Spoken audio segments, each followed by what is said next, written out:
Okay. And that didn't change anything at all. Okay. Well, maybe Jessica will show up in a couple minutes. Okay. Okay. 1 second, just a little technical glitch with my my laptop. Before I start taking minutes, I want to make sure that my Google Docs is opening up. So Norma, I'm going to take some rough minutes as a backup for you.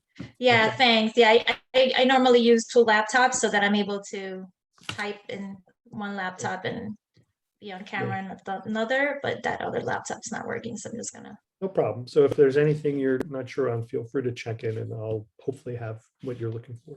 Awesome, thank you. Jeff and Antoinette, I don't know if you heard, if you came in on time, but it's been a very interesting week fighting with Middlesex County about the upcoming election and polling places. So I am going to definitely have to get off the call sometime between 6:30 and 6:45, something like that. Because I have to take care of a few other things. I'm sorry. Well, don't let them get you down. You're such a fun group to work with. We will try to move hastily through any portions of the agenda that I guess other than, well, why don't we just get started? Okay. I may Sounds good. take some things out of order just to try to help you with that. Thank you. So thanks for coming, everybody. I want to just make a motion to approve the minutes from the prior meeting. I'll second. No, Jeff, you need to make a motion to present the minutes All right. first. I Then ask will if make a there's any motion to corrections. present the minutes and ask if there are any corrections to the minutes. I'll move that the minutes be presented. And then you need to ask if there's any corrections before you move to approve them. I will second your motion. All in favor? I can't see everybody this time. Aye. All right. Aye. Okay, so does anybody have any corrections to the minute? Do we have to move for corrections, Carolyn? No, you already did that. No one had any corrections. Okay. You've already moved to approve them. All It's right. just because we are a public board, you have to do that correctly, because if anyone challenges the minutes as presented and we're out of order, they really can take us to task. That's all. I appreciate it. Do you want to, maybe you can do this for me at our next meeting and then I can learn it in Sure. the order it's supposed to do. I'll assist as best I can, but you can Thank move you. on through the agenda. All right. So the next thing on the agenda is the reports of the working groups. Just in case the reports run long, I would like to take item number 7 on the agenda first, because I know that one directly involves the mayor, which is just, oh no, not item number 7, item number 6, which is the status report on filling the remaining vacancy on our advisory council. And I was just hoping the mayor could give us an update on that. So the truth of the matter is that I really did not have a chance to ask anybody else to join us. I know we're trying to refill the youth position, and I think there's another open position. I also was going to confirm, Norma, were you the representative, you and John Wins, the representatives from Human Relations?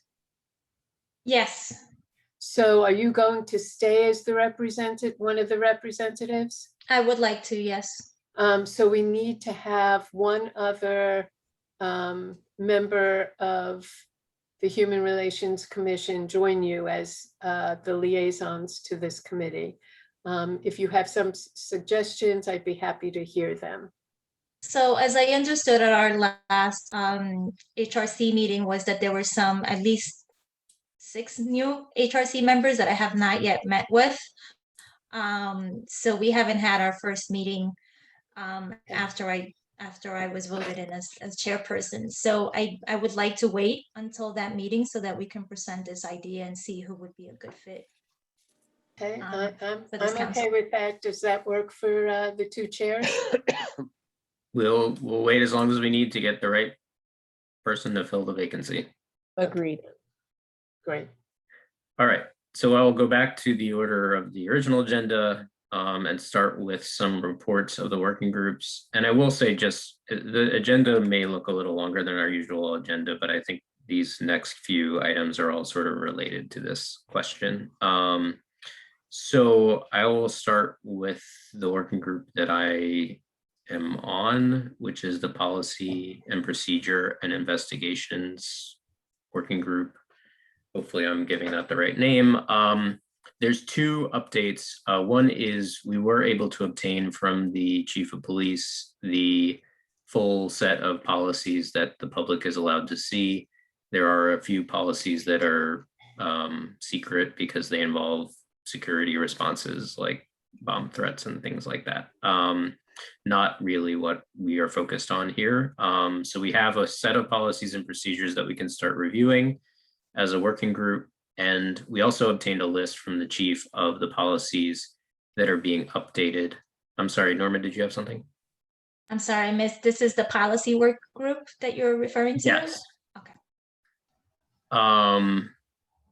And did you catch the rest of it? I have Okay. it, Norma. Okay.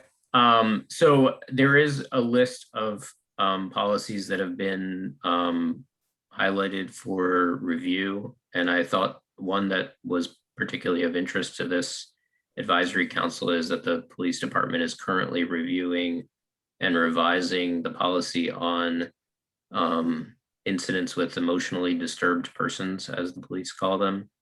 So I think at our next policy working group meeting, if the mayor's okay with it, I like one of our items to be to contact the chief and start talking about how we might be able to assist in that revision process, because I think it's one of our tasks here is to assist in revisions of policies like that to the extent that we're allowed to. And I think it's certainly an equity related issue. Mhm. I know, I think that would be great. I also know that there is new direction coming from the prosecutor's office on EDPs, emotionally disturbed persons. I'm also wondering if it would make sense, and I don't know if she would do this, but there is a new prosecutor in town, so to speak.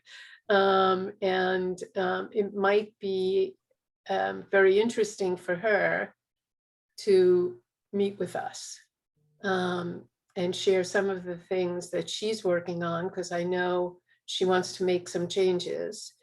But also to hear what our goals and objectives are. So I'm happy to try to make that happen. I don't know, she's still, she's new in the position. So it may be a few months before she's ready to go out and actually meet with groups like ours. But I'm happy to do that. That sounds like a great idea to me. Because that's the chief's boss, basically. I thought you were the chief's boss. On non-police, issues. But when it comes to policing and laws and all of that stuff, that comes from the prosecutor's office. Fair enough.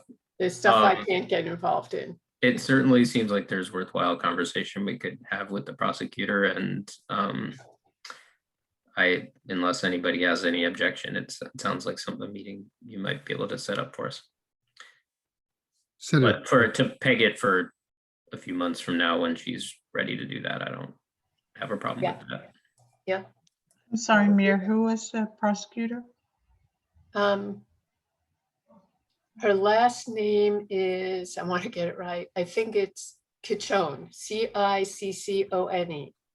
Oh, Judge Cachone from, previously from Somerset, is now the prosecutor here? Yolanda. Yolanda, Yeah. yeah, Yolanda. Okay, former Judge Chacon, okay. Just had a question, Mayor Jeff.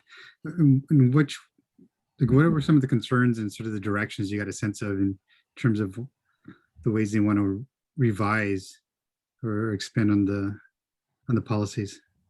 No idea yet. We have not had a discussion with the chief of police as far as why that policy in particular is being revised or what the goal of the revisions is. I suspect it may be what the mayor mentioned, which is there's probably been some broader change, but maybe, Mayor, did you know why the chief has pegged that for revision? Well, there's direction coming from above, but also we have a very large number of EDP cases that come up in Highland Park. Our proximity to the behavioral health, Rutgers Behavioral Health Clinic makes us a good location for many of the group homes that exist in Highland Park. And when we look at the data, you may recall when the chief made a presentation about use of force data, there was a large percentage of the time that force is used because of EDPs. And it's not, and use of force, mind you, could be anything from, putting someone's hands behind their back to handcuff them to, what I think of as use of force. But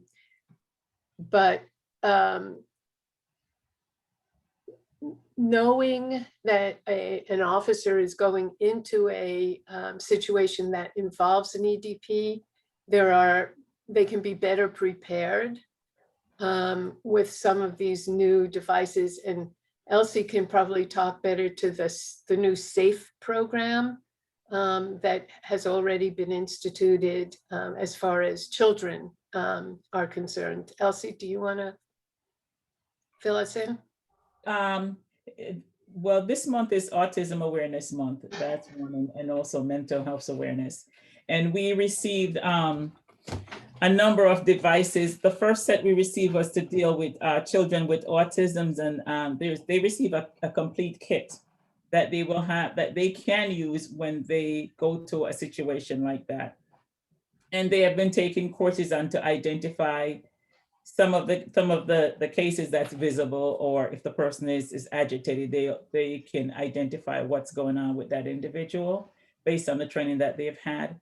And they've provided us with the kit. The police department have been provided with kits, so whenever they go on a call, that they can utilize the skills and the tools that they receive to help with emotionally disturbed people.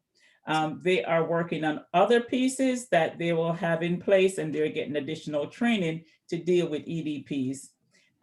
As the mayor said, we have a number of group homes in town, and a large percent of the calls that we have is related to EDPs. It's not unusual for someone to have 14 calls in 15 days to the same home. And we've seen a lot of that, with emotionally disturbed persons. So they're getting the tools that they need. Hopefully we will get a lot more because our needs are very great. And if you like, I can share some of the information with you. I think some of it is shared on Facebook, and I can share some of what the tools are with you guys as well. If you want to send it around, I'll send it to Harry, and Harry can distribute. Yeah, I will know. I mean, the idea that police have a higher proportion of uses of force with people dealing with mental illness or other mental health issues is universal, and it makes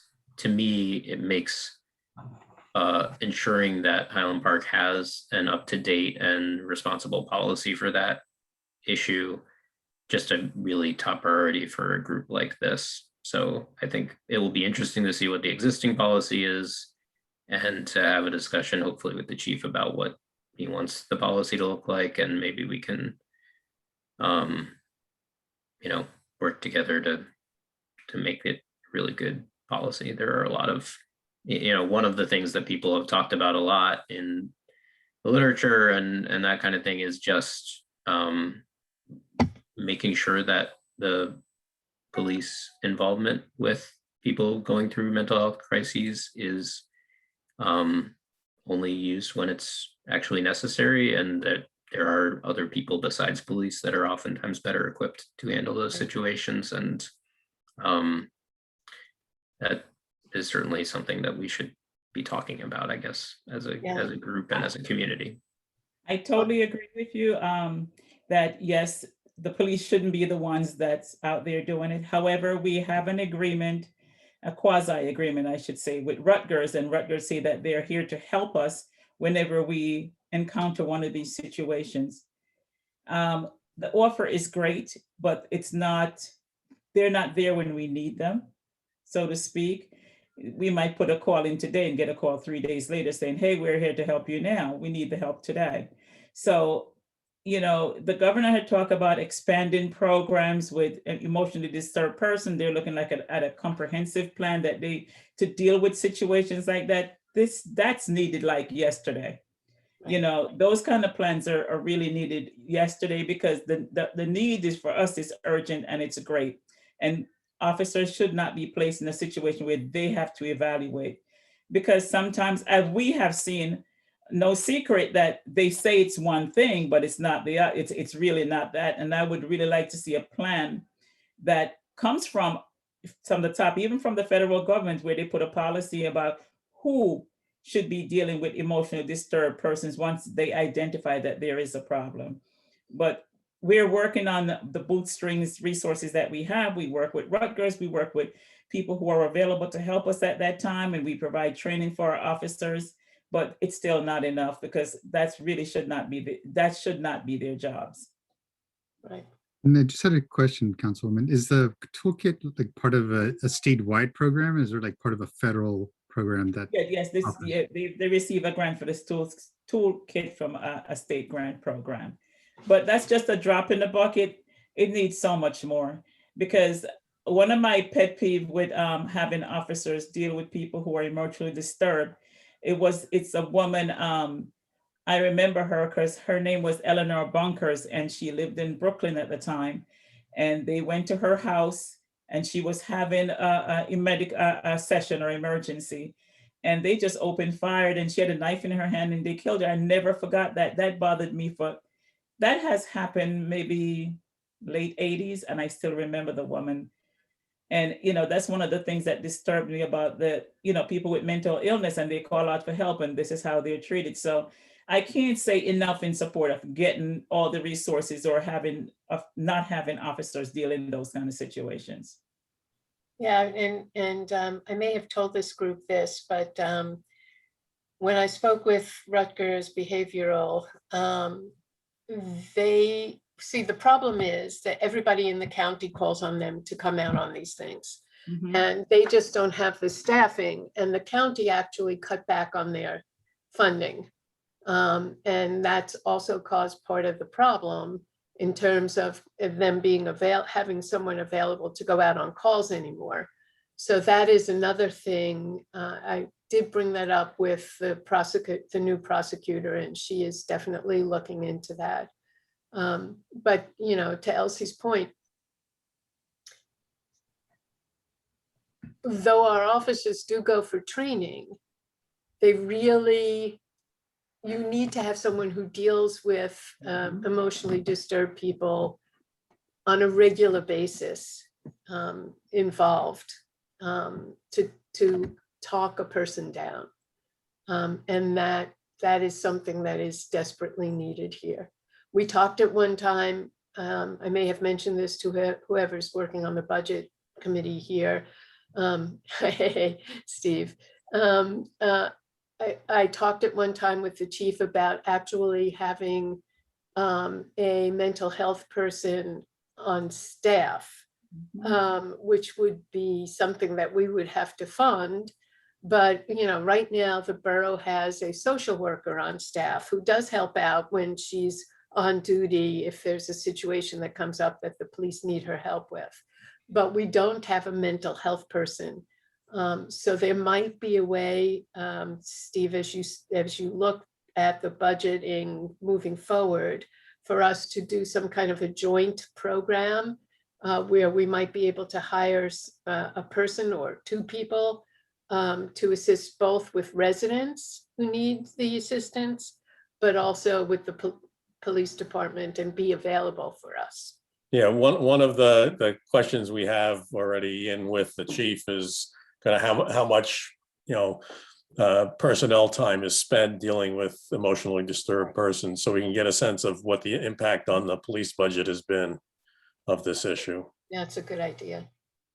And let me just say one more thing, that that person would not be necessarily tied to the police department. Right. Just like the social worker, is available to any resident. We don't want anyone that's bundled in, say, a police situation where the person is affiliated with the police department, because we want it to be as impartial as possible. Mayor and Elsie, if I could ask you, of all the group homes in Highland Park, how many of them are affiliated with Rutgers? There are a lot of private group homes. I couldn't tell you exactly how many are affiliated with Rutgers.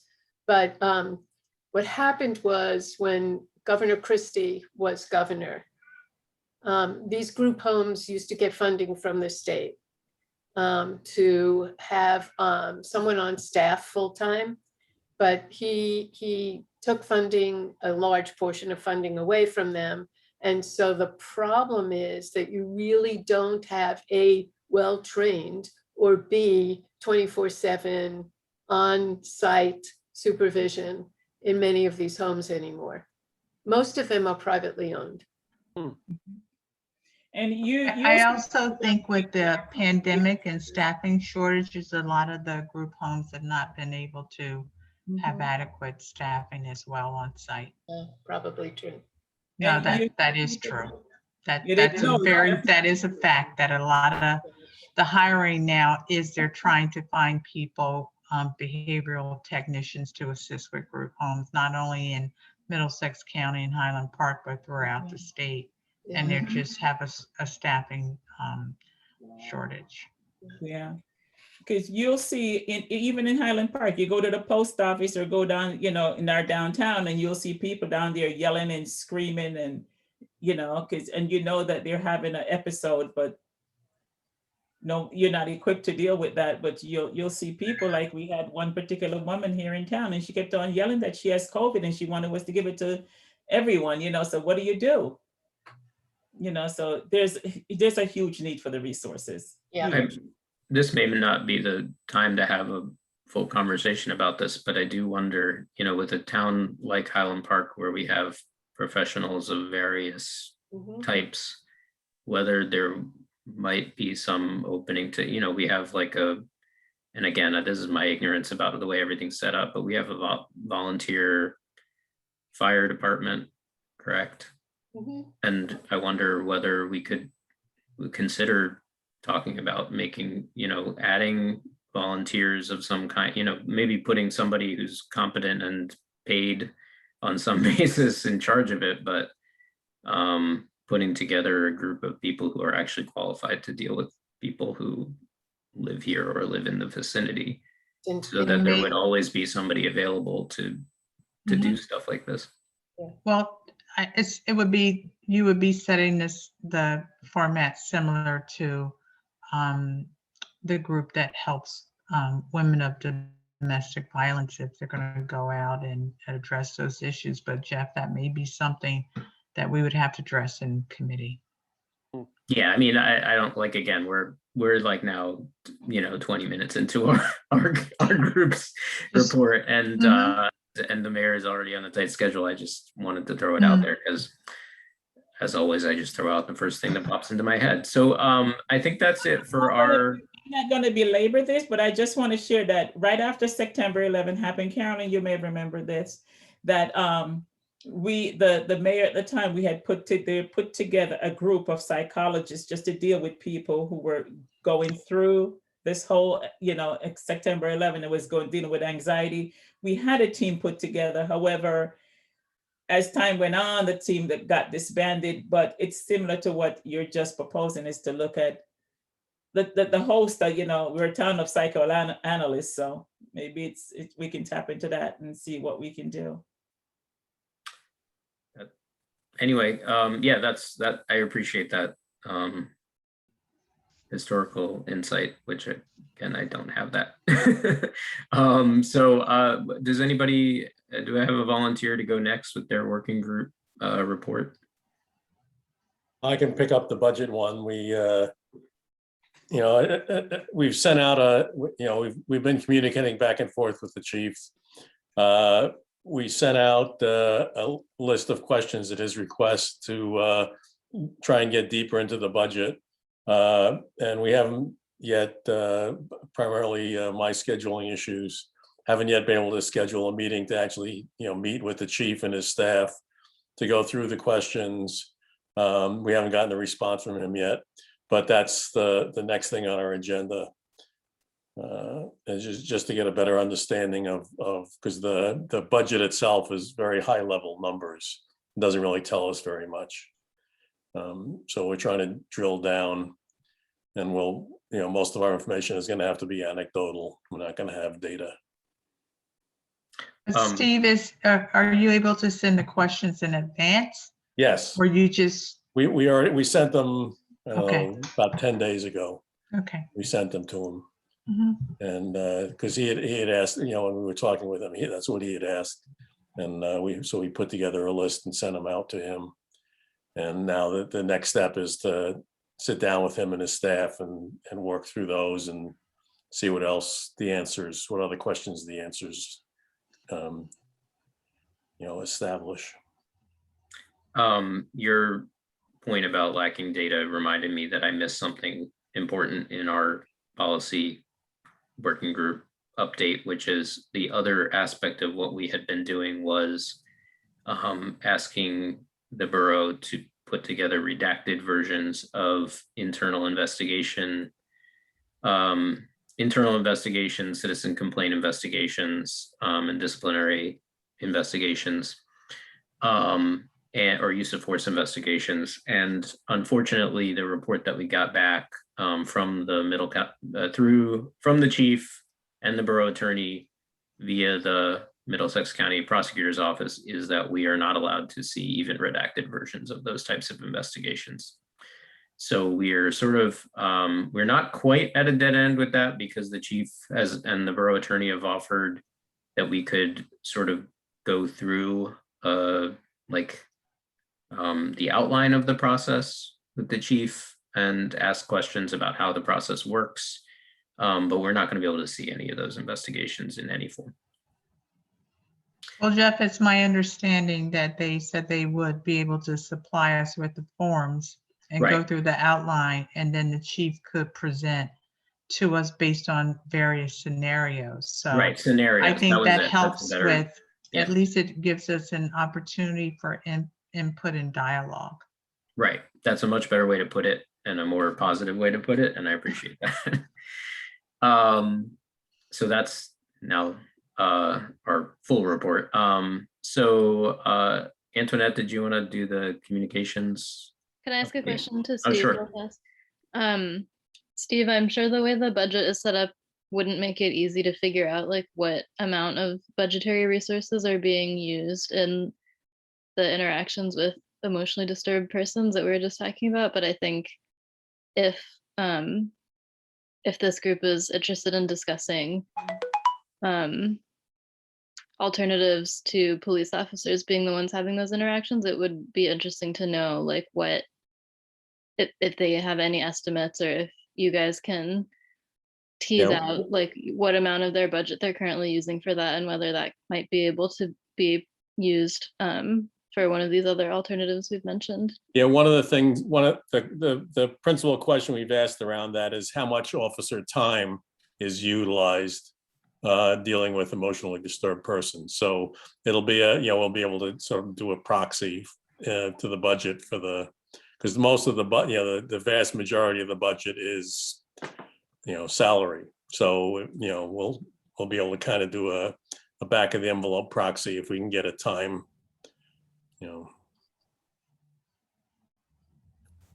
Okay. Anything else before we move to the communications? Unless there's other questions, I think that's it for us. Sounds good. Hello, everyone. Just a quick update regarding community and communications outreach. So we're looking at a timeline tentative for public programs to really engage the community. One, we're looking at the end of June, and that is a public discussion on what does public safety mean to you. But prior to having that public conversation, we talked about potentially having a meeting with stakeholders, right, that represent different community groups, and really having that kind of conversation where we're able to generate some of those questions that we can have for the public discussion, and have a conversation about some of the concerns that they're having. And in terms of format, we're thinking about potentially having a panel where we would have different groups that are able to speak to some of these questions, and then breakout groups for the community where they can kind of a little deeper in and ask the important questions they may have. And the second public program we talked about is around CCRBs. And again, having the conversation with those who are knowledgeable about it and coming and talking to the MEAC and giving an informed conversation. So that's really top line for our group. Great. And then the CCRB working group, Franklin, did you want to give us your update? Sure. I'll just follow up with what Antoinette was mentioning. So we set up a meeting with some representatives from ACLU who've been involved with the CCRB in Newark. And so we had an initial discussion about their process, what it's been like, and their views on CCRBs, and questions on just how to think about what a CCRB would mean for Highland Park in terms of scope, and some major considerations. So this is part of our process we discussed with the subcommittee in terms of how to inform ourselves. And so part of that is going to be then to invite them, and as we're trying to reach out to other towns and boroughs who are involved with CCRB processes, and to get a sense from their perspective, so we can invite them to our public meetings so they can share with us what their experiences have been, and what what they think are the most important elements we should be considering for Highland Park. And then this would feed into later on one of the public programs that Antoinette was mentioning in terms of us discussing with other stakeholders within CCRBs, how should we be thinking about this, and how we as a council are thinking about it for Highland Park as well. So right now we're just reaching out to others in other, like I said, townships and boroughs too, who have been involved to get a sense for them. And then we'll be inviting them for public discussion during our monthly meetings.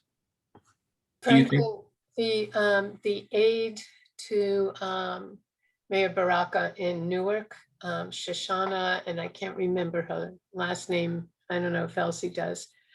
She would be a good person for you to talk to, because they had some growing pains with their first CCRB that maybe if you speak with her, she could help us avoid as we get started. So if I didn't give you that contact info, I'll make sure I get it to you.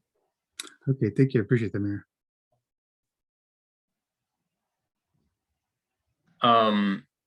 Franklin, I was going to ask, do you think that and I know that I'm on this working group, so I should maybe know the answer myself, but do you think that we're close enough to having any information that we could invite anybody to our next public meeting in June to answer any questions that the group as a whole has, or do you think we're looking at a little further out than that? Well, no, the group from Newark, the two individuals that I met with, and possibly a third who couldn't attend that time, because I should also add that we're reaching out to individuals who are who have been part of the CCRB process officially, who are members, as well as those who are advocates who are not part of the CCRB officially. So to get a community perspective, from different angles about this. So the ones from Newark, they've agreed to join us for the next, well, I shouldn't say the next one, because they agreed to join us for a public meeting. We just need to invite them to which day we think would work best. And I can reach out to them and let them know for June, if everyone is in accord with that. I I personally don't know, think, Jeff, yeah. I think do we need to revisit our mission? Are we moving too fast? I guess I'm hesitant if you have someone come in, and what are we asking them? Are we just gathering information to have them at a public forum? And we're not prepared. How does that make us look? I'm always thinking about that. I've been on the council for a while, and I appreciate the mayor appointing me, but sometimes my thought runs to, like, what are we doing? What am I doing? What are we trying to accomplish? And I kind of feel disjointed. And I don't know if I would be ready to have someone come in and participate in a public forum. And then we have people from the public, our constituents, our citizens, who would be asking questions, and will we be prepared and ready for that? That's a good question. I have that question sometimes myself. I think our goal as the CCRB working group was to sort of interview some of these folks who have experience with CCRBs or informed perspectives about CCRBs, and ask the questions that we as a working group have. And then we discuss with the communications committee, the next phase would be bringing people to our meetings as a whole, so that the broader advisory council could ask the questions that we have. And then potentially, although it's very possible that members of the public may attend a meeting like that, it would not be our intention to sort of do that as like a big public forum about CCRBs. It would be more just informational for our advisory council. And then we could move to something more formal and, promoted, I guess, in terms of putting together something for the public at large, even though all of our meetings are public, but as tonight is a good example of it, they're only notionally public. Nobody's here except for us. But if Actually, you have members of the public. Oh, we do? Okay, I didn't see. We do have, okay. Two. We have 2 members of the public here, and I don't mean to denigrate your attendance. I really appreciate you being here.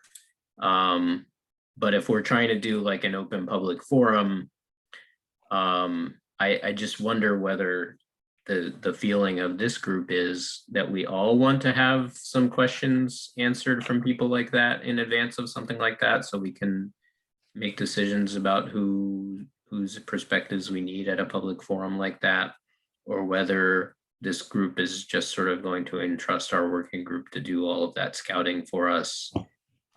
It's really up to the group. I think our working group's idea was that we might want to do it in phases that way and sort of build it out to a larger forum. But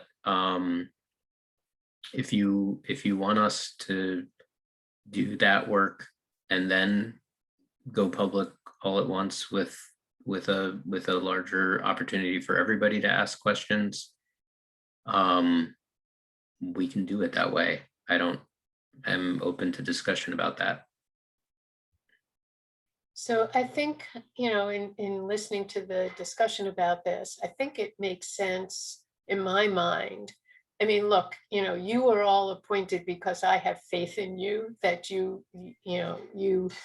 are coming to this with the right intentions, and you will give me and the council the best advice after hearing all sides of things and digging into it.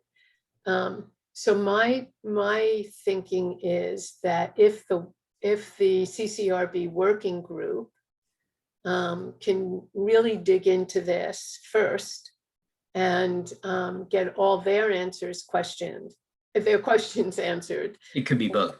Yes, that, and then come for the questions to be questioned. You know, I think if the working group does most of the investigation and then comes to this body with, here's our recommendation, and then this body gets to ask their questions before, I think it's important that you guys have a good handle on what you want us to be talking about before the public inputs on it. Not that I don't want public input on this, but I too many chefs in the kitchen, maybe. And you were all, like I said, you're here for a reason. And you know, I would like to get the working committee's opinion. I'd like to get this body's opinion and direction before we even go to the public in general, is really what I'm thinking. I think we may have a bit of a disconnect on that point, just in the respect that, at least as our working group and the communications working group have discussed it, I think an important part of our working group digging into this question is to get some of the public's perspective from Highland Park. So there's a lot of pieces of information we're trying to gather. One is the perspective of people who have experience forming CCRBs, and some outsider perspectives on, you know, the issues that they've had in pushing for or trying to improve CCRBs from the activist perspective. But I think if we try to put that information together and make a recommendation without hearing the questions that people from Highland Park may have about CCRBs, I think we're going to have a less informed recommendation for you, Mayor. And I only speak for myself on this, but I think we can do, I think we can do this job that you've set forth for us better with the public feeling like their views or questions have been heard before we, as the, you know, ostensible local experts on this, or whatever you want to call it, make a recommendation that we're then sort of selling to the public. That may just be a different perspective on how to do it, but I think we can do it without it being like a disruptive thing. And then I just want to add to it the question of Caroline as well.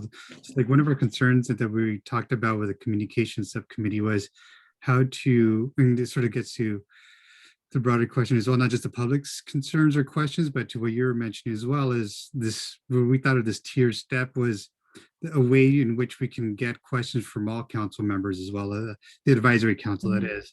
So as a subcommittee, the CCRB, we have many questions, right? We're not experienced with CCRBs, questions come out of scope and so forth, but we discussed with the subcommittee of the communications, well, how do we then integrate the questions of our other members as well, who are not in communication with as subcommittees? So one of the ways that we try to resolve that was also with then inviting some of them to our monthly meetings. So that way other advisory members can also ask questions they have as well. So that was one of the things we were trying to address, because the main point is, just how do we really understand these different processes and what they mean for different sizes, boroughs, police. And so that's one of the reasons why we're thinking about it in those terms. The other part is, if we don't want to, I'm sorry, Elsie, did you have your hand up? Yeah, I just want to say that whatever format it's going to take, and you're going to solicit questions from persons from the outside, make sure it's from people who have lived the experience, not people who don't know any, have never lived the experience, but they are authors of the facts. The people who have lived the experience have a totally different perspective. I don't know if Can we you have any explain? control over that though, Elsie. Yeah, can If you you're explain open what- it to the What I'm public, you seeing can't. oftentimes, You like, can't I know you can't limit, you know, if it's open to the public, just like we have two people waiting to speak now, we don't know what they're going to say, so you can't really limit that, but you want to encourage people, as you're saying, who've lived the experience to also talk about it. But there's other people who haven't that have the right to say something or ask a question as well. That's why I'm saying, do we need to get our ducks in a row as the Equity Council before we actually go to some sort of public forum where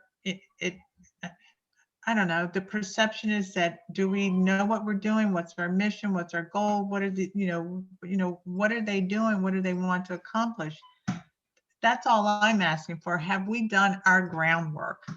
And just sitting here right now, I have a certain angst and anxiety that I wouldn't be comfortable, even if I was walking down the street tomorrow and someone stopped me and asked me, that I would be able to adequately, answer their questions about our mission and goals and what we want to accomplish as the Equity Council.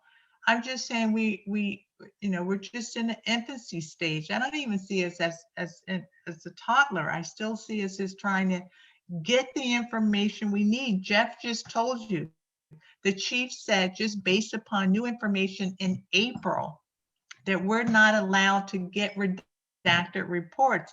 Now we're back at square one to say, okay, give us the forms and have a dialogue with us about scenarios. That's all. I'm the person in the room that always asks those questions. That's all.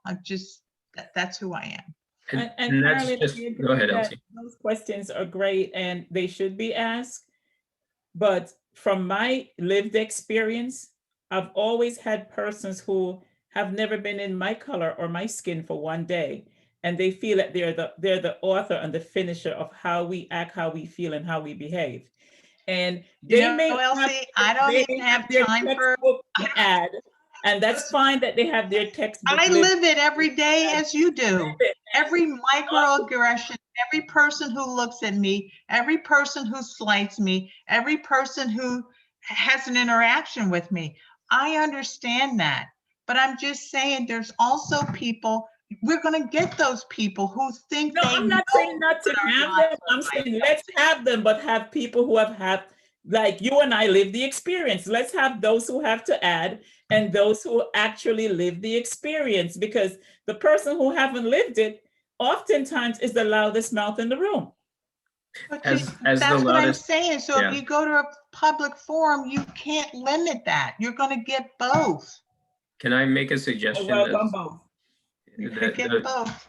The only suggestion I can offer here is, first of all, that there may be a middle ground between these two perspectives that I don't see as particularly contradicting each other, which is the communication. One of the main goals, I think, of the communications group is to try to make inroads to various parts of our community who have not always shown up to police forums and things like that, so that when it is time for us to have a public forum about CCRBs, we're going to have good representation from people in the community who are affected by the kinds of decisions that the mayor No, and the council are Jeff, going to have to make. You're on going to it. have good outreach into the community to have those constituents come forward and be willing to share their story.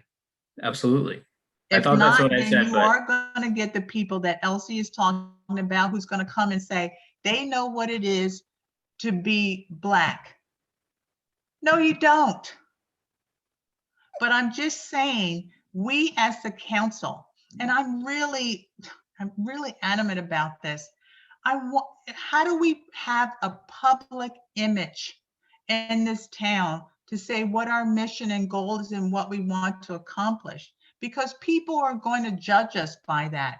And Highland Park has a huge large, intelligent, knowledgeable community on social issues, and they will come at us.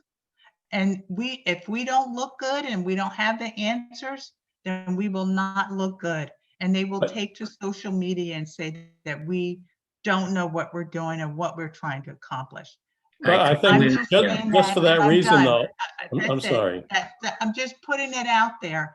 I am the person that help other people think. That's who I am. Can I just say that, you know, to sort of defend Jeff's position, you know, one of the ways you stop people from coming out and saying, you know, you don't really know what you're doing is to involve them up front. And, you know, I mean, what I've heard talked about tonight is having a forum with stakeholders from the community that we indeed will have to go out and work hard to get the right stakeholders to participate. But, and it can be in a forum like this where only us and the stakeholders that we want to talk to have the microphone in their hands, and the rest of the community is invited, but as watchers. And they'll have a comment period at some point during the forum. But, you know, I really think that you know, having, you know, rather than just the 10 of us sitting around saying, here's what Highland Park ought to do, we need to be listening to everybody in the community, and particularly the people in the community that live with this on a daily basis, on, you know, how we should be thinking about this, how we should be going forward with it, and what kinds of questions we should be asking. Because I think, you know, all of us have some knowledge. I don't think, you know, anybody here has, you know, every perspective that's needed to put this, you know, policy together and make a cogent, you know, piece of advice for the council. So involving stakeholders early on, I think, is something we ought to be doing. Well, And Steve, and I we agree with and you. and I agree with Jeff. I agree with Elsie. We just have a lot of work to do. yeah, I'm just but putting my thoughts out there Yeah. so everybody could hear them and that they could be considered, because I have been here before on a lot of groups that I work with. So I'm just trying to have us avoid those same missteps. That's Yeah. all. I do Could I wonder. add something, Jeff? Yeah, go before ahead, you do? Kevin. I think I resonate a lot with what Carolyn is saying, and I think what she's saying is quite compatible with what you were proposing. I think Franklin is thinking, and it fits what Steve was saying, that the public forum should not be to present finished proposals. It's more to present maybe issues and thoughts about what needs to be considered. And in the public forum, the community can further inform that by saying, well, but you're missing this, or have you thought about that, or there's a wrinkle here. And that the finished presentation will come considerably later. And I think Carolyn's absolutely right. It has to be really carefully thought out, but on the basis of really careful canvassing in a variety of ways, the views of several different constituencies. So the public forum that we were thinking about, the community engagement group was thinking about for the CCRB, is not a finished proposal. It's a way of just getting further community input. Mhm. It's got to be, as Carolyn's saying, carefully put together, but it Mhm. should not be and does not have to be a finished proposal. That would come later. Yeah, And- I think and I'm this is missing some. Oh, sorry. Go ahead, Natalie. I think maybe I missed something because my understanding of what we were talking about was gathering information along with the public and not presenting anything. Is that what other people I think were we're talking thinking? about at least two separate things. And this is what, and I think Mhm. Carolyn has a question about the first thing. One of the things we were talking about is inviting people who are knowledgeable about CCRBs to one of our regular meetings so that the Equity Council can ask questions of those people that they might have in their minds about CCRBs. And it's not just the working group asking those questions as we continue our work. The second thing, and I think Carolyn, what I'm hearing Carolyn say, and I don't want to put words in your mouth, is we're not really ready to even get to that stage of having the council as a whole ask questions of knowledgeable people about CCRBs, because we'll be doing that out in public in a way that doesn't reflect well on the work that we've been doing so far. The second part of what we're had in mind as a working group, I think, was to put together a broader public forum so that members of the public can ask questions in some kind of facilitated discussion of people who the working group and the Equity Council have sort of winnowed down to, like, here are people who we think that their perspectives might be valuable for the community to hear and be able to ask them questions. Then the next phase of the project would be for the working group to present a recommendation to the Equity Council, to present to the mayor, who can present it to the Borough Council to enact something. So we're talking about multiple phases. I guess, Carolyn, if I'm understanding right, you feel like we're not really ready for the next phase, which is for this council at large to ask questions of people in a public meeting. And I guess my suggestion in response to that is, if that is how we feel, and I did put it forward as a question, mostly a question to Franklin to see whether we felt like we had people ready to go for our next meeting. But the next question, the other suggestion that I would have in the alternative to that would be, maybe we just invite the rest of the council, if you have particular questions that you want us to be asking as a working group, to the people that we're interviewing and talking to in preparation for a broader public forum sometime in the future. I mean, send them to Franklin. Then you're not putting yourself out there in a way that might make you feel uncomfortable. And we're not spending a lot of big public meeting time that we need for other working groups and all of the other things that we're doing to be spent interviewing people together with 10 people, a 10-on-1 interview of somebody. That would be fine. I think that would serve the purpose of collecting input from the larger group. I think that makes sense. I think my next question then is, what work do we need to do as a large group to be ready to do something more public than these monthly meetings without any guests? Because we want to make sure that we're doing that. Is there some place where we can see kind of the kinds of conversations that the CCRB working group has had so far, and what they've learned, so that we can sort of say, okay, if you've gone down this track, here's questions that come into my head as a result of that. Well, why don't we put together something in advance of our next meeting, so that we will have had more meetings, right, Franklin, by then, and we can put together something to present to the group. I mean, we have a Google Doc, a working doc, where we've put to the questions. I put notes from the conversations with the people I've met with. So one way is we can share that document with everyone, just to see who we're meeting with, because it's organized by who we're meeting with, what their affiliations are, if they're part of the CCRB or if they're community advocates from other organizations. Because the questions, it gets back to a lot of, what is the process of educating ourselves that we want to go through? We can read documents, but part of this is to connect with people who have been in this process for a long time from different perspectives, right? Not just those within CCRB, but also how do you hold CCRBs accountable is one question that we discussed with those as well. So it's just a matter of, and this is what we discussed with the communications, how best we want to, what is a process in which we want to educate ourselves and also educate the public in parallel, right? Like, we don't want to reinvent anything. We want to understand context of other boroughs and towns, of how they had to think about that, the challenges still, and for us to inform ourselves. Just drop some bucks. So, so I can share that Google Doc if that's the way you guys want to go. But again, a big concern of ours was, how do we get the questions and concerns from all council members of the advisory council as we're meeting, to inform ourselves, so we don't work in silos. So I'm really sorry, everybody, but I really have to get off the call now. So please continue. And Harry will certainly fill me in.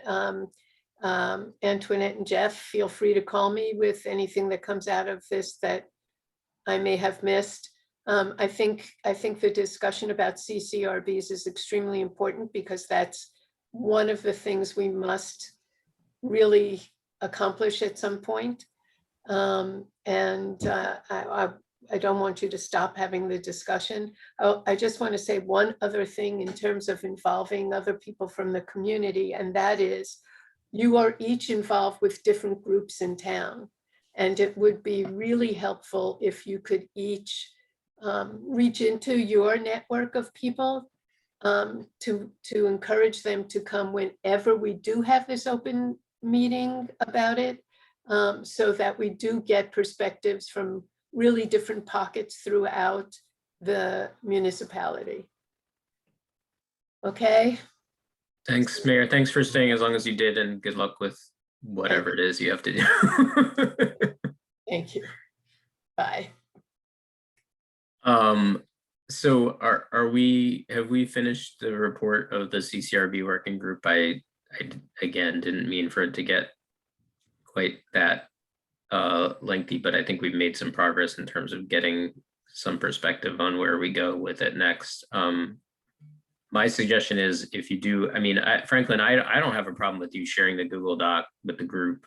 We're not voting on anything where we can, you know, it's good for the group as a whole to see what we're doing, and that can be a supplement to our report. And if there's a way for people to be able to add questions that they might have for us to pitch to these knowledgeable people, I think that would be productive, and we can take it up again at the next meeting. If there's somebody in particular that we interview that we think everybody should hear from and hear their perspective, I think the group should be open to inviting them and hearing some kind of presentation from them and being able to ask questions as a group.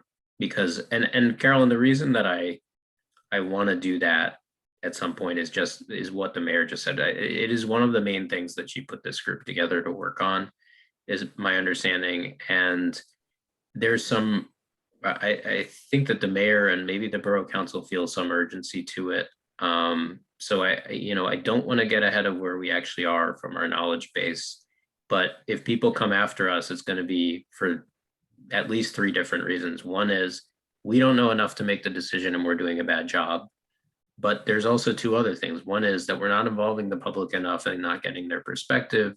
And then the third thing is that we're moving too slowly and not doing something effective that is urgent to the community. So I think we have to balance all of those things. Absolutely, Jeff. I agree with you. I think the more information we get is great, just like Kevin shared the article from the Washington Post. If Franklin can share the Google Doc, that's more information for us to be well informed. That's all I'm asking, is that we be well informed, and the public, you know, we can say we didn't hear that or we're looking into it, whatever. But I agree. I just want us to think as a council, mission and goal and purpose, and then how do we stay focused on that, and certainly include the public in their input. Great. So there are other items on the agenda about these topics. And I think we've already basically covered item 4, which is about inviting guests to speak about CCRBs. I think we actually covered that in great depth. So I'm going to skip to item number 5, which is, I just wanted to put on our radar. I don't really have an action item on here, but we wanted to put on our radar that the mayor, and I apologize, we didn't get this until after she had to leave the meeting, but the mayor is interested, although we're, as Carolyn said, barely treading water on what we're already focused on. One of our future roles, as the mayor sees it, I think, is to have some role in enhancing the membership of the various boards and commissions of Highland Park. The mayor sees that as an equity issue. I think all of us probably see that as an equity issue. And I don't think there's anything for us to act on in that respect tonight. And in fact, I think there's some level of just sort of like, we've already got a lot on our plate. But as we are meeting with stakeholders and talking to people about getting them involved in these items that we're working on with terms of public safety and CCRBs, I think at some point we may be asked to try to also use those contacts in the community and the outreach that we're trying to accomplish to help get people more directly involved in what the borough does. So that, I mean, I just wanted to pass that message along that I got from the mayor. So that's why we put it on the agenda. But I mean, that's a much larger discussion and I don't think we have time for it tonight. Can I just say it might be useful though for us to get, listing, not necessarily, person by person, but breakdowns of all these, various, committees and councils and commissions and, what their, diversity is today and. I know, yeah, who's Steve, got I don't mean open- to where talk open over slots you. are and things like that. Yeah, Steve, I didn't mean to interrupt you so No, that's all right. rudely, but I know that we all got an email from the borough at some point. Actually, I think I forwarded or Antoinette forwarded an email to Antoinette everybody. forwarded to us. Yeah, so the borough does a survey of some kind, and I'm sure that as we start to move to that we can get those results. Yeah, Sorry, Harry. Antoinette forwarded it to us, and the deadline, we needed to get the information back by April 2nd that showed the diversity and reflection of the committees in town and the participants. Harry? If I can just add, there's a staff person who's working on this, Steve. So she is probably collecting the information. And when you're ready for it, I can ask her to provide a report. So that can be a good jumping off point for whatever work this group does on that. Okay, so we already got the status on the vacancy. We have a housekeeping item, which is we have some additions to make to our working groups. Carolyn, maybe you have an opinion on whether we actually have to vote on that or whether we can just do it, but we need to add Hayden to at least one working group so he can fully join our council. And then separately from that, because we know that we have a little bit of space and the CCRB group is doing such intense work, I am proposing to add Norma to the CCRB working group. It's a particular interest that she has. She's now the chair of HRC, which also has some level of interest in this issue. And frankly, we just need the help on the CCRB working group. So Hayden. It doesn't require a vote. Okay, Hayden, thank you, Carolyn. I was hoping you might say that. Hayden, your choice of working group, which you can join whichever one or I think two working groups that you want, but I think you had said that I'm sorry, I don't know why I'm stumbling so much with this. You'd indicated some interest in the budget working group, but also the communications working group. And I think where we came out in our discussion of that is that you wanted to do communications to start with and maybe add budget later. Yeah, let's do that. Okay, so from henceforth until we change it, Hayden's going to be on the communications working group. Antoinette, if you could include him in your list as you're going forward with that. And Franklin, if you can add Norma to our CCRB list, we'll have more bodies for that group. I will now open the meeting to public comment. I don't know, Harry, how do we do that with the webinar account? I believe we have one member of the public. Dan. Oh, we already lost one. Okay. Lost one. So And it's either Dan or Dan- Jessica. Dan would like to talk. He raised his hand. So I'm going to, you should be able to comment now. Great, thank you. Can you hear me? Yes. So I just wanted to raise two issues. One is you were talking about mental health issues earlier, and just looking at the use of force for the last few years. Generally, there's about 2 to 3 cases of use of force each year out of a broader interaction. But I just wanted to give you a sense for the number of use of force with mental health, because we've been looking at that data for a while now. And so that's about 25 to 30% of the number of use of force cases in the town generally.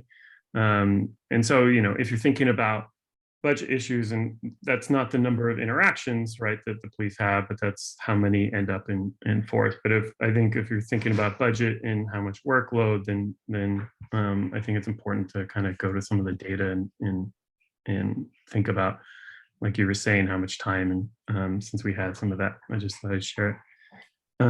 Dan, before you go on to your next point, I'm sorry Yeah. to interrupt, but do you have data on how many interactions there are, or is that not part of the data No. you're able to collect? No, I don't have that data. Okay. Yeah. Well, we'll keep working with the chief to get that kind of data from the department. Yeah. Okay, so you had a second point, I think. So the other point I wanted to raise is, I know that there was a resolution that passed to HRC around CCRBs, supporting a 4656 AS 2963. And from what I know, they're stuck in committees, and it has a lot to do with CCRBs that you're discussing, because I know one of the big issues that Newark ran into, and so maybe Franklin has more information about this since he's been talking with some of the folks up there. But one of the big things they've run into is not being able to do parallel investigations or having subpoena power. And so these bills actually would extend CCRBs to have those powers. And I thought it would actually was really probably in the interest of MEAC, as you're thinking about CCRBs, to know where that resolution is, or if it was of interest to you to lend your support behind it, because I think any CCRB is being limited by not having those powers, as has generally been kind of documented, I think, not just in New Jersey, but around the country. So I don't know if Franklin has more info about that, but I'm sure something like that probably came up in some of the conversations. Yeah, you're right. And that was a big thing that they mentioned in terms of the teeth of parallel investigation and what they were aiming at. And so, yeah, they I mean, the big emphasis, and I think with the group Norma is working in as well, like we just received some information from them as well in terms of these resolutions and the necessity of passing it through legislation for the CCRBs to actually have the scope of work that they want to do in a police accountability. So I don't know if Norma, you want to add a little bit to that in terms of the organization that you're involved in and the emails that you guys sent out. I'll try my best. I'm a little under the weather. Sorry, I had my vaccine earlier on today, and it's kind of kicked in midway through the meeting. Well, congrats anyway. Thanks. I'll appreciate that, I'm sure, in a couple of days. Yeah. So I'm one of the co-chairs for the Middlesex the Black Jewish Coalition, and we've been advocating for these bills. It's A4656, and it basically gives CCRBs, which we are allowed to establish in already in New Jersey, it gives them full powers to be able to subpoena records and to be able to work alongside. In other words, we would be able to investigate any case, any complaints that come to a CCRB. Right now, I see that all this work is going into the CCRB, so we're doing all this research, but we won't actually be able to do the work if this bill doesn't get passed. We'll be able to do some of the work, but we won't have the full power. We won't be able to represent whoever brings the complaint. So I think it's really, really important that the council supports this resolution, supports this bill fully, so that all of the work that everyone in this group is doing will be worth it. So I'm not sure. I know that the HRC, we did vote to support this resolution. It went to the Health and Human Services Department, and it seems to be stalled there. Prior to that, we had emailed, one of our members emailed this resolution to the town council, and to the Public Safety Committee. We also emailed it to other municipalities throughout Middlesex County so that we can try to get as much support as we could for these bills. So I think it would send a very strong statement if we as MEAC and as a town support the resolution and the bill fully. I'm not sure why it's being stalled. It's a little bit of a contradiction. If we're all tasked with this work, we should be able to do the work. There's a question, just in general, I guess for the communications subcommittee, is there a way that we can have this for public knowledge as well? Like what's like this legislative process that Dan and Norma are discussing, so we could have it in public as well? Because I don't know if we have something yet, like a tentative site where people can see who we are and then click on some documents. I'm confused what you're asking. You do have the Mayor's Equity Advisory Council website. And so if, for instance, you wanted to put up a sample of the bill just as one of the documents that the team's looking at, that's no problem. Yeah, so that, so that way we can inform the community, the public as well, what's going on with the CCRB bills and legislation and all that stuff as well. So as we get things from other organizations, we can possibly post this information for the public to know as well. Or to have access to, is, So Franklin, are you also asking for what track the bill is going to have to take to get, to the full Assembly and Senate for vote? I'm sorry, Steve, I didn't understand the question. Well, right now the bill is stuck in a subcommittee, and so it's got to pass the subcommittee, the full committee, and then go to the both on the Assembly side and the Senate side. So it might be useful to know what committees are going to have to review it and sign off on it, and to get it to the point where we can then lobby if we choose. In the state legislature itself to, at the Assembly and Senate level to, get for passage. Yeah, I'm thinking just in general too, how to inform the public of this, of what's going on through us, through MEAC, Well, is that something Harry would do? Yes. What was that? Is that something you would do, Harry, is post it under our reports as we track the bill?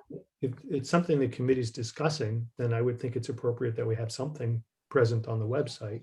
I would leave it up to Jeff and Antoinette to tell me what document it is, or how you want to do it, because we could also post a link to a status page in the State Assembly that would show the progress, right? So we could present documents and educate the public on how things move as well. I'll leave it up to you, but you have a platform for better, for worse, and let's use it.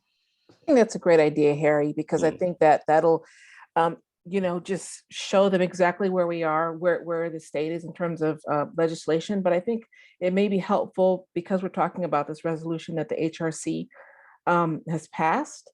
And I don't know what the rest of the group thinks. I think it may be helpful for the public to see what that looks like, right? And I believe a lot of the language on that resolution mirrors what's on the bill. So having those hand in hand so they can take a look at that, I think is helpful. I'm happy to post whatever you tell me to have posted. I can forward the draft resolution to you, Harry. Yeah, now I'm thinking though, if it's a resolution of the Human Relations Commission, then it would probably belong on their website, right? We don't have, well, that's something that we're going to work on, but we don't have, the Human Relations does not have a link to a website from the Borough page just yet. Okay. Jeff, I think Elsie had her hand up. Yeah, Elsie wanted to say something. Yeah, go ahead, Elsie. I have nothing to add, only that I have to leave because I have a 7:30 meeting coming up. Okay. It's not your committee, right? I don't mean to slow you down, but it's not your committee that has this resolution, right? No, it's not. Elsie. It's not public. Is it? I'm not on Human Relations, no. Okay. Who is it? What council member? I think Tara Canavera. I'm sorry. Canavera. I'm sorry. Another meeting right now. Yeah, okay. Okay. Bye, Elsie. Thanks for coming. Bye. I'm just in favor. I think if we had it as a status link, it will show if anyone looks at our page that they could then click on that and could see. If we're in favor of more information and informing the public, that's one aspect of helping, and that just is one more step in the process, Jeff. It's not my website, it's our website. So I'm No, I didn't mean you. I'm just saying us as a council, that if based upon Harry's suggestion, that if Yeah. we did have that as a status, that people could click on it and chart it. makes sense to me. Does anybody object to our putting this on our It does website? require, that requires. That requires motion. a vote to put it on the It website? requires a motion. make a Can we motion then. clarify, can we clarify exactly what we would be voting for? Is it the bills or the bills and the resolution? No, it is, we're not voting for that. The motion would be to provide the link for status update for anyone who would access our site to have information about the bill. Right. We have That's what I not wanted to- voted to support the bill.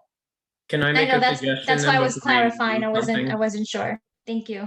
Okay. And Norma, I don't want to put too much burden on you here because you're not feeling super great, but I just wonder whether maybe the HRC or Norma as the chair of the HRC could put together a little status update. Maybe this is already what people are saying, but put together a little status update on that bill, the resolution that the HRC passed, and we can provide a link to that status update on our website so that it can just be like, here's an update from the HRC on the progress of A24656 or whatever it is.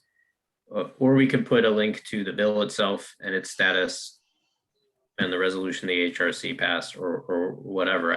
I'm wondering what would be most helpful to the public in this sense.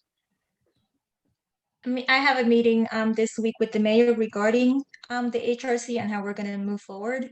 I'll definitely discuss it with her. We don't have a section on the borough website that links you to the HRC right now. But I don't know that we can share an update as to how it's moving along. So I would have to ask them. Maybe Carolyn knows that answer, but I don't know that we can. I actually don't have an update other than it's still in deep discussion in the Health and Human Services Okay. Council. So Carolyn, did you have something in mind in terms of what you would want to put on our website? Because we don't have something for the HRC. No, I just was following what Harry was saying. If there was a link to the status update on the bill at the state level. that But what would we people be could click linking on that. to? Like the bill, like the site, the website for the state assembly? Mhm. It says who sponsor it, what the information is about the bill, and what the status is. Has it moved out of committee? Has it gone to the floor? We're not in control of that. Anyone could click on that. I mean, what Mhm. we're doing is saving people an extra step Yeah. from having to look it up themselves. That's all. That makes sense. So I'll make a motion to put that on our website. To have it Well- as a status link. Okay, Yes. I'll second it. Second. All in favor? Aye. Aye. All right, Harry, we'll get you that link and you can throw it up there. Is there any more public discussion? Looks like, Seeing, I can see the attendee and he does not have his hand up. yeah. So I think that's it for the agenda.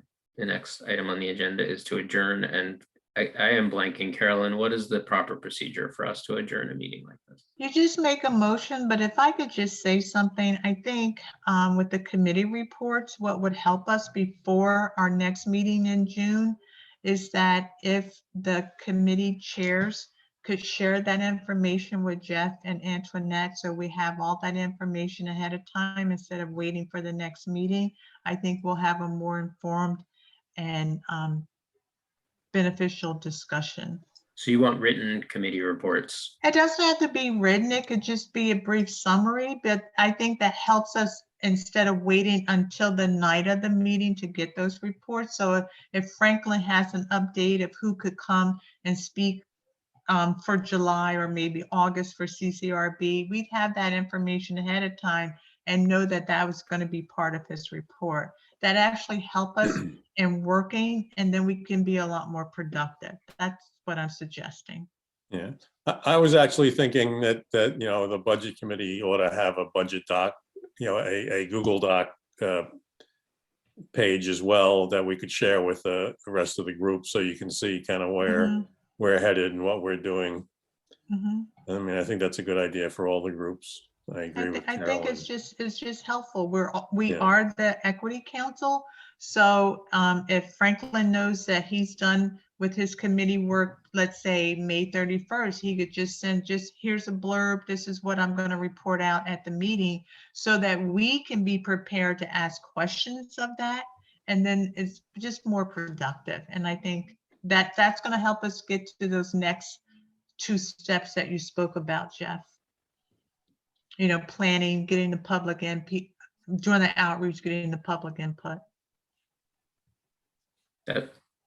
But no problem to with your that. question, we can make a motion to adjourn and someone has to second it. But I just wanted to put that out for maybe new business, is that if the I did committees- skip the agenda item of discussion of next steps, which, so that's Well, I a think good reminder of that. it just helps that it could just be just a little, here's a summation, you know, what Franklin's done or Norma's done or what you've done with our committee.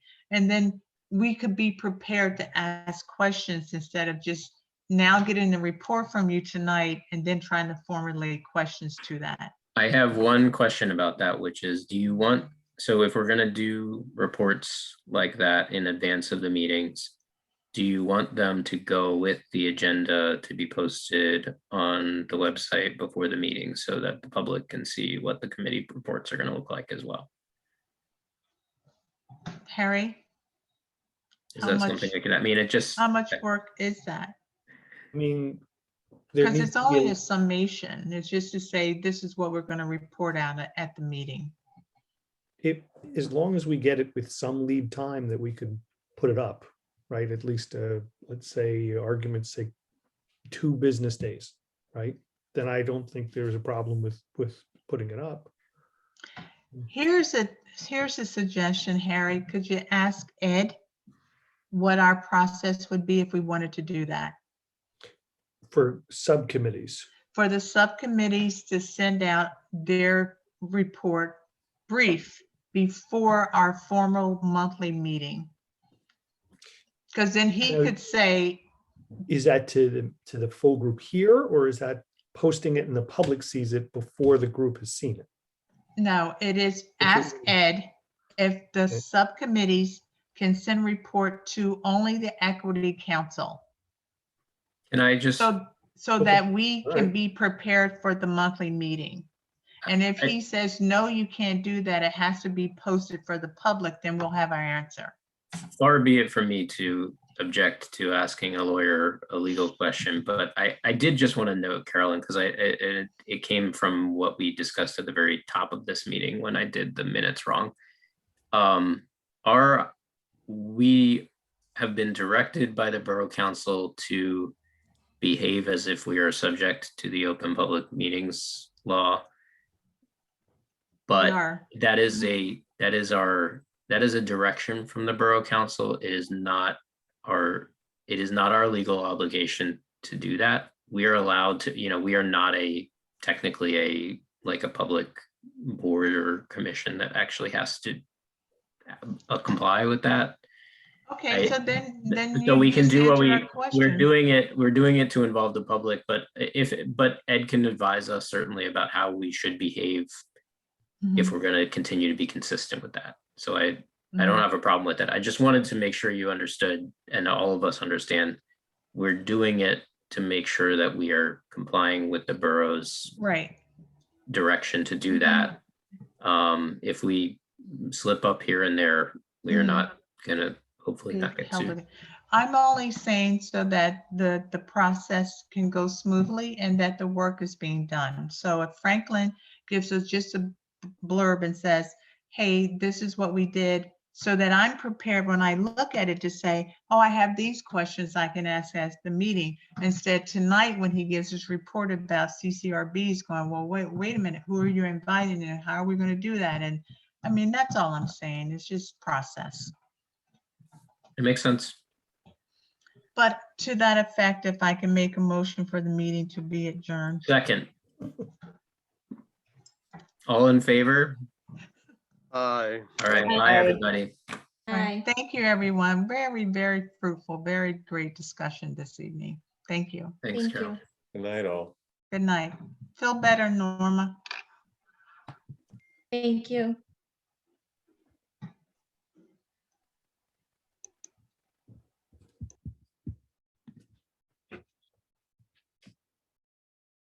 Thanks, Harry. Really appreciate it. Sure, no problem. My arm feels like it's gonna fall off. You'll be better in a day or two. Don't worry. Thank you. I know. Thank you. Have a great night. You too.